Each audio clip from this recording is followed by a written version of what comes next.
আসুন আসুন ইঞ্জিনিয়ার সাহেব, আসুন আসুন আসুন।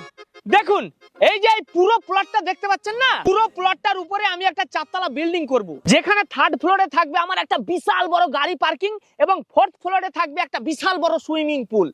এবার খরচা কত পড়বে আপনি বলেন? এই পুরো প্লটটা আপনার নামে আছে? না না, এখন আমার নামে নাই, তবে কিনে নেব। টোটাল কত খরচা পড়বে সেটা বলুন, বহুত দিনকার স্বপ্ন আমার। মোটামুটি 3-3.5 কোটি ধরে রাখুন। 3-3.5 কোটি লাগবে লাই? মানে 1 2 3, তিনটা বানাইতে হবে। শুনুন ইঞ্জিনিয়ার সাহেব, ওই টাকাটা আমার রাত 11টা 11:30 নাগাদ চলে আসবে। টাকাটা অনলাইনে আসবে না ক্যাশ আসবে? না না, ক্যাশ আসবে না, ডাইরেক্ট অ্যাকাউন্টে আসবে। ও, কেউ পাঠাবে নাকি? না না, কেউ পাঠাবে না। আজকে ড্রিম 11 এর 3টে টিম বানাবো, ফার্স্ট হলে ওই ড্রিম 11 বালাই আমার অ্যাকাউন্টে ভরে দিবে। বোকাচোদা, ফালতু ফালতু আমার টাইমটা নষ্ট করা।